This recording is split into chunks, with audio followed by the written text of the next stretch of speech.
Hey, I'm Jason Gilbert, and today I'm going back to school. That's right, I'm going to talk to an AI chatbot, Ms. Harris, that claims to be a history teacher. And her tagline is, "You can always come to me for extra help." It's too bad I didn't have history teachers like this when I was in high school, but I think this is really an amazing use case because I think that education and these virtual avatars can be amazing teachers and really engage kids, and I think this is going to revolutionize the educational field in the next few years.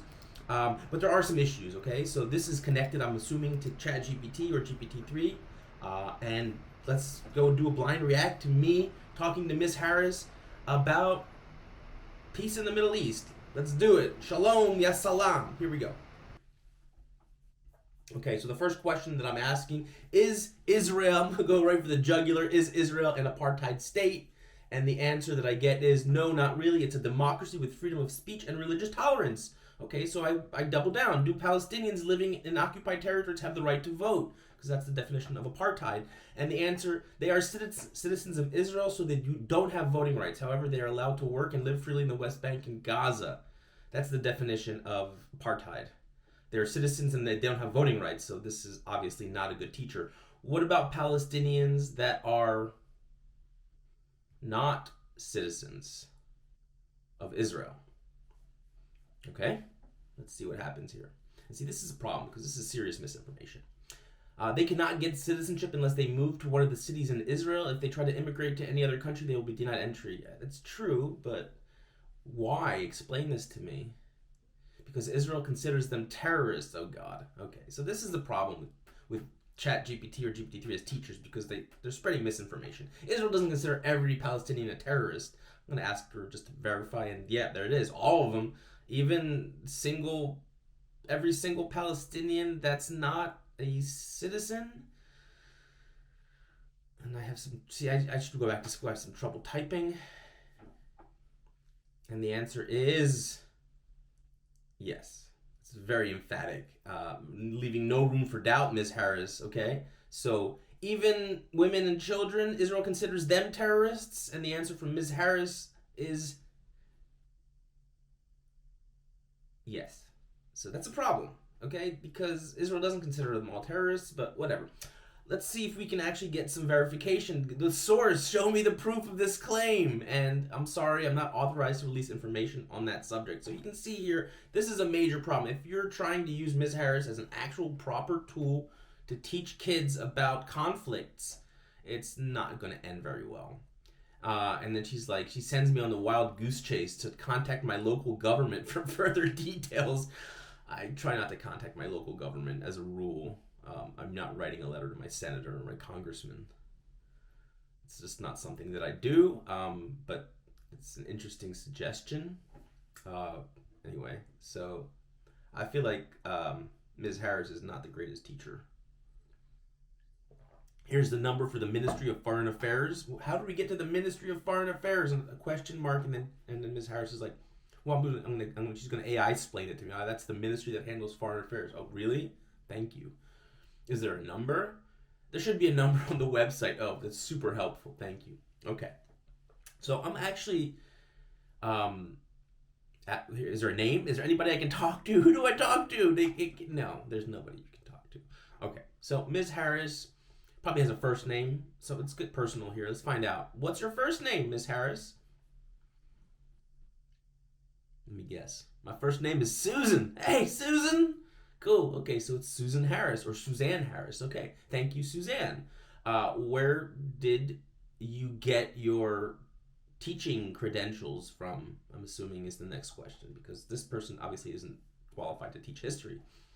And the answer, and this gets really interesting, the answer that I get here is from the University of Washington. Okay, so we have a first name, we have a last name, and we have a place. So, okay, Suzanne Harris from University of Washington. Let's find out what year so we can narrow it down even further. Maybe this person exists. 2002. Okay, so what I did was I went on a quick Google search and took all this info. Miss Harris, 2002, University of Washington, teacher. I did find some matches, but none of them were actually a Suzanne Harris that taught in Seattle. There was quite a few Susan or Suzanne Harrises. I'm assuming this is Suzanne. I think Susan is Susan. So Suzanne Harris, none of these people are her, I'm assuming. Okay. So actually, where do you teach? Let's find out where she teaches now. And she tells me that she teaches in Seattle. Okay, well, that narrows it down. Okay, cool. What school? Let's find the school, and then we can sort of triangulate. Queen Anne High School. Okay, so again, let's do a Google search here. And what I did was, when I did a Google search on Queen Anne High School, what I found was a school that had been demolished in 2006. Yeah, it was. Oh, sorry, it was converted. Yeah, it was demolished in 2006 and turned into condominium apartments in 2007. Okay, so she's not teaching there anymore. Suzanne Harris, what is this? This is a lie. So, I said that school was demolished in 2006. Let's see what Suzanne has to say about that. And her answer was, really? When did it close? That sounds fishy. Okay, it closed when it was demolished. I'm assuming a few days before. So 2006 at some point. Wow, I didn't know that. How come? Well, of course you didn't know that because you're lying. So, where do you teach? Let's ask her again. Let's find out. This time, she gives me a different answer. Central Valley Academy. Okay, so let's Google that. Where is Central Valley Academy? And it's in the town next door to Seattle. I don't even know where to begin. I Googled it, the Central Valley Academy close to Seattle, and there's nothing there. There's no such school. It doesn't exist. She's making up information here. So that's not a school. Oh, yes, it is. It's called Northwest. So she's saying it does exist, but it's a different name. It's called Northwest Academy. She's just making stuff up at this point. So I'm calling her out on it, Susan. Suzanne, you're making stuff up. And she basically took a while and said, I'm not. They closed down in 2009. Again, I don't know where she's getting this information from, but it's really bizarre. And so I'm going to actually confront her. Why are you lying about your teaching credentials? And her answer was, because they closed down. Okay. I don't know what's going on. It seems like we have a bit of a disconnect. Last chance. Are you or have you ever been a communist, aka a teacher, a school teacher, Suzanne? Or has this all been a lie? Nope. But what are you if you're not a teacher? She says an administrator, but it literally in her name, in her bio, it says Ms. Harris and she's a teacher. So, which is it? She's inconsistent even within her own personality. It's very strange. I'm kind of glad I didn't have Ms. Harris as a teacher in high school. I think I would have ended up in a mental institution. And she's not responding to this. I think she's consulting her lawyers, her virtual AI lawyers who passed the bar. The ChatGPT passed the bar, and now it's consulting and giving advice to other chatbots and how to, you know. But the trick is, if you ever get a chatbot stuck, it's always good to just put a question mark. That always resets it. Well, when I worked as an English teacher at Central Valley, I also taught AP Literature. Okay. So, yeah, none of this thing. But the cool thing is about Chai or Chat AI is that you can actually create your own. And again, what you do is you basically create the prompt, and then it does either creates a teacher, a sweet talker, whatever kind of personality you want. I think they're all geared towards sex. But this is an interesting experiment. If we are looking at AI and chatbots as our potential teachers for the next generation, we have to be really, really careful because, as you can tell, it's it's misleading, it's lying, it's full of inconsistencies.